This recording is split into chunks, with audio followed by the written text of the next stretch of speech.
بسم اللہ الرحمن الرحیم۔ السلام علیکم۔ جب اللہ تعالیٰ کسی بندے کو مشکل وقت سے نکال کر عروج پر لانا چاہتا ہے اور جب اللہ تعالیٰ مشکل حالات سے نکالتا ہے تو کچھ ایسی نشانیاں اور علامتیں ہیں جب بندہ ان چیزوں پر ڈٹ کر عمل کرتا رہے گا اور ان پر جمع رہے گا تو یقیناً اللہ تعالیٰ اس بندے کو مشکل وقت سے نکال کر عروج پر لا دے گا۔ کیا ہیں وہ علامتیں اور نشانیاں جو بندے کو مشکل وقت میں بھی کرتے رہنا چاہیے؟ آج کی اس ویڈیو میں ہم جانیں گے انشاءاللہ۔ دیکھیں، دو صورتیں ہیں مشکل حالات کے آنے کی۔ پہلی یہ کہ انسان سے بعض دفعہ کچھ خطائیں اور کچھ غلطیاں ایسی ہو جاتی ہیں کہ جس کی بنیاد پر اس بندے کو ان گناہوں کی سزا ملتی ہے کہ جس کو انسان یہ سمجھتا ہے کہ یہ میرے لیے مشکل حالات ہیں۔ اور دوسری صورت یہ ہے کہ بندہ تو بڑا نیک ہے، نمازوں کا پابند ہے، ذکر اور اذکار بھی پابندی کے ساتھ کرتا ہے، اللہ کے حکموں پر عمل کرنے کی مکمل کوشش کرتا ہے، لیکن اس پر مشکل حالات بنے ہوئے ہیں۔ تو یہ سزا نہیں ہے بلکہ اللہ کی طرف سے ایک آزمائش اور امتحان ہے۔ اور جب بندہ اللہ تعالیٰ کی آزمائش میں آتا ہے اور آزمائش میں آنے کے بعد جب بندہ اللہ کی ذات پر اور اللہ کی قدرت پر اور اللہ کی طرف سے ملنے والے انعامات پر یقین رکھتا ہے تو یقیناً اللہ تعالیٰ عنقریب اسے ایک بہت بڑی نعمت سے نوازے گا۔ قرآن کریم میں اللہ تعالیٰ نے ارشاد فرمایا کہ مشکل کے ساتھ آسانی ہے، تو یقین رکھنا اس کی کہی ہوئی ہر بات میں حکمت ہوتی ہے، لیکن ہم سمجھتے نہیں۔ وَقَانَ اللَّهُ عَلِيمًا حَكِيمًا، اور اللہ تعالیٰ سب کچھ جاننے والا ہے، بڑا حکمت والا ہے۔ اور کبھی تو ایسا ہوتا ہے کہ انسانی زندگی میں ایک مرتبہ اتنے خطرناک حالات آتے ہیں کہ اس چیز کا کبھی اس نے اندازہ بھی نہیں کیا ہوتا اور اس نے کبھی ایسے حالات کو سوچا بھی نہیں ہوتا، لیکن اس پر ایسے حالات آتے ہیں تاکہ اللہ تعالیٰ اپنے بندوں کے ایمان کو ٹٹولے اور ان کے ایمان کو دیکھے کہ کیا یہ میری آزمائش پر مکمل طور پر صبر کرتا ہے یا صبر نہیں کرتا، یا مکمل طور پر اس کا میرے اوپر ایمان ہے یا نہیں۔ کیا یہ بندہ کہ جس کو میں نے آزمائش میں مبتلا کیا ہے، جس کو میں نے حالات میں گھیر لیا ہے، تو کیا یہ مجھ سے مانگتا ہے یا نہیں مانگتا، مشکل حالات کے دور ہونے کے لیے مجھ سے دعا کرتا ہے یا نہیں کرتا۔ تو اللہ تعالیٰ یہ ساری چیزوں میں، مصیبتوں میں، آزمائشوں میں، مشکل حالات میں ڈال کر بندے کو آزماتا ہے۔ تو اس موقع پر ہمیں کیا کرنا ہے؟ پہلے تو یہ سمجھنا ہے کہ مومن مشکل میں بکھرتا نہیں ہے، اور اس موقع پر سب سے پہلی چیز ہے صبر۔ تو صبر کریں اور اللہ پر بھروسہ رکھیں۔ آپ کی آنسوؤں سے بھیگی ہوئی کوئی بھی رات اور تکلیف میں گزارا ہوا کوئی بھی دن کبھی رائے گا نہیں جاتا، کیونکہ زندگی کا ہر آسان اور تکلیف دہ لمحہ اللہ پاک کے کسی عظیم منصوبے کا حصہ ہوتا ہے، جو کبھی تو جلدی سمجھ آ جاتا ہے اور کبھی انتظار کرنا پڑتا ہے۔ ہر صبر کی ایک کہانی ہے اور ہر دعا ایک منزل ہے۔ کبھی یہ نہ سوچنا کہ تمہارا یہ صبر بغیر پھل کے ہی رہ جائے گا، اور کبھی یہ گمان نہ کرنا کہ تمہاری دعائیں ضائع ہو جائیں گی۔ اور خوب اچھی طرح سمجھ لیں کہ دکھ، درد، تکلیف اگر اللہ کی ناراضگی ہوتی تو نبیوں کو کبھی نہ ملتی۔ یہ ایک نعمت ہے جو انسان کو اللہ کا راستہ بتاتی ہے۔ تو اسی لیے اگر آپ کسی آزمائش یا تکلیف سے گزر رہے ہیں تو یہ سوچ کر صبر کر لیں کہ آپ اللہ کے پسندیدہ بندوں میں سے ایک ہیں، کیونکہ وہ اپنے پسندیدہ بندوں کو ہی آزماتا ہے۔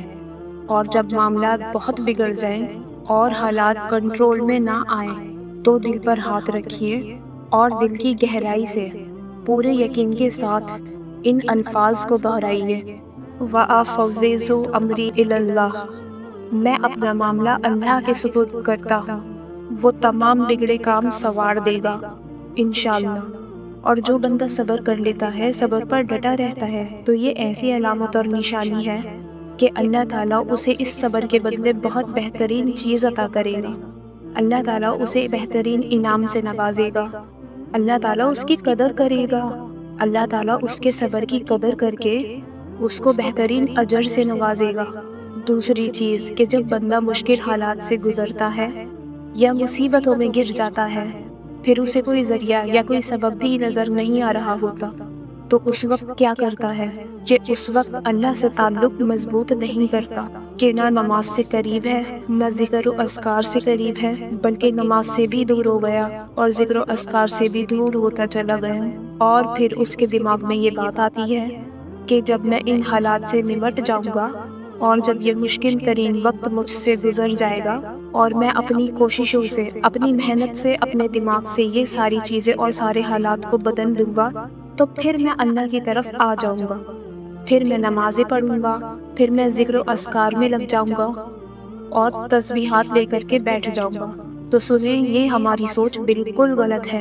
مشکل وقت ہے اور مشکل ترین وقت میں اللہ سے مانگنا گویا کہ یہ مشکل حالات کو ختم کرنے کی ایک بہترین ذریعہ ہے۔ مشکل ترین وقت میں اللہ کے ذکر کو نہ چھوڑنا اور اللہ کے ذکر کو کرتے رہنا اور اللہ کو یاد کرتے رہنا کہ ہمارے لیے مشکل وقت میں جب ہمارے ساتھ کوئی نہ ہو، اس وقت اللہ ہمارے ساتھ ہوتا ہے، اور جب زبان اور دل ذکر الہی سے تر ہوں اور دل اللہ پاک پر بھروسہ کر لے تو زندگی کی سختیاں انہیں نقصان نہیں پہنچا سکتی، کیونکہ خلوت میں آنسوؤں سے چہرہ تر کرنے والے اور جنت میں اپنی مسکراہٹ سے زندگی کا خیر مقدم کرنے والے لوگ ہی رب العالمین کے پسندیدہ ہیں، اور ہر مشکل میں اللہ ان کے لیے کافی ہے۔ تو دو چیزیں ہو گئی، ایک تو صبر، جس شخص نے صبر کر لیا تو سمجھ لو کہ وہ کامیاب ہو چکا، اور دوسرا مشکل وقت میں اللہ کو یاد کرتے رہنا۔ قرآن کریم میں اللہ تعالیٰ نے بار بار کئی جگہوں پر ذکر کی ترغیب فرمائی ہے، ذکر کی تلقین فرمائی ہے۔ اور اب تیسری چیز کی طرف آتے ہیں۔ تیسری چیز ہے دعاؤں کا اہتمام کرنا۔ جو بندہ مشکل وقت میں ہوتا ہے تو پھر اسے کچھ سمجھ نہیں آ رہا ہوتا، اسے کچھ نظر نہیں آ رہا ہوتا کہ میں کیا کروں، تو مشکل وقت میں کثرت سے اللہ سے اپنے حالات کے بدلنے کے لیے دعائیں کرتے رہنا۔ دعائیں اندیکھی ہوتی ہیں لیکن وہ ناممکن چیزوں کو ممکن بنا دیتی ہیں۔ معجزات کرنا اللہ کا کام ہے، ہمارا کام بہت آسان ہے۔ دعائیں، یقین اور صبر۔ مصائب اور آزمائشیں تو سب پر آتی ہیں، کوئی ان سے ہیرے کی مانند نکھرتا ہے تو کوئی اپنا آپ ہی کھو دیتا ہے۔ وہ آزمائش جس میں آپ ثابت قدمی سے ڈٹے رہیں اور اللہ کی نافرمانی سے بچے رہیں، وہ زمین سے اٹھا کر آسمان کی جنتوں کا وارث بنا دیتی ہے۔ درد کا سجدہ ہو اور اللہ نہ ملے، سسکیوں کی پکار ہو اور وہ نہ سنے، آنسوؤں سے بات کرو اور وہ آنسوؤں کی زبان نہ سمجھے، دل تکلیف سے پھٹ رہا ہو اور وہ تمہارے ٹوٹے دل کی تکلیف کو نہ سمجھے، صبر کی آخری حد ہو اور وہ نہ جانتا ہو، بے جان آنکھیں اس کو اٹھا کر دکھاؤ اور وہ دعاؤں پر کن فیکون نہ کہے، ایسا کبھی نہیں ہو سکتا۔ وہ رب بہت رحیم ہے، تھام لے گا، پکار کر تو دیکھو، اور جب مانگو تو یہ مانگو کہ وہ ان چیزوں میں تمہاری صبر کا امتحان نہ لے جن سے تم بے حد محبت کرتے ہو۔ اللہ دیکھتا ہے جب تم نم آنکھیں لیے آسمان کی جانب دیکھتے ہو، اللہ دیکھتا ہے جب تم دعا کے لیے ہاتھ اٹھا کر خاموش ہو جاتے ہو۔ اللہ کو ہماری ہر سچویشن کا پتہ ہوتا ہے، ہر تکلیف کا، ہم پہ کیا بیت رہی ہے، سب کچھ اللہ تعالیٰ جانتا ہے۔ اللہ کو اندازہ ہے جب تم صبر کرتے کرتے تھک جاتے ہو، اللہ کو ہر اس لمحے کی خبر ہے جب تم بے بس ہو کر خاموش ہو جاتے ہو۔ تو یقین رکھو، صبر رکھو، امید رکھنے والوں کو اللہ کبھی نا امید نہیں ہونے دیتا۔ جانتے ہو تم خاص کیوں ہو؟ کیونکہ تم ہر بار صبر کر لیتے ہو، تم شکوہ نہیں کرتے، تم خود کو بدل رہے ہو، تمہاری تنہائی میں رب سے باتیں ہوتی ہیں، تم نے مقصد حیات کو جاننا شروع کر دیا، تمہیں امید ہے، تمہاری امید اللہ سے ہے، ان حالات میں جب کچھ بھی تمہارے حق میں نظر نہیں آتا، کیونکہ تمہیں اللہ نے چن لیا، اور جن کو وہ چن لیتا ہے ان کو خاص کر دیتا ہے۔ اور آخر میں جاتے جاتے میرے ساتھ اس دعا پر آمین کہیے، نہ جانے کس کی آمین پر اللہ کن کہہ دے۔ یا اللہ، ہم آپ سے اپنے صغیرہ کبیرہ گناہوں اور نافرمانیوں کی معافی مانگتے ہیں، آپ ہمیں پریشانیوں، مشکلوں، مصیبتوں، محتاجیوں، بیماریوں، تنگ دستی، بے بسی اور دور حاضر کے فتنوں سے محفوظ فرمائیے، ہمارے دل اور دماغ کو اتنی وسعت عطا فرمائیے کہ ہم ان مشکل حالات سے نکلنے کی تدبیر کر سکیں۔ اے اللہ، اگر ہماری تقدیر میں کوئی بدبختی لکھی ہو تو اے میرے رب، آپ اسے خوش قسمتی میں بدل دیجیے۔ اگر کوئی شر لکھا ہو تو خیر میں بدل دیجیے، اگر گمراہی لکھی ہو تو ہدایت میں بدل دیجیے۔ آمین ثم آمین۔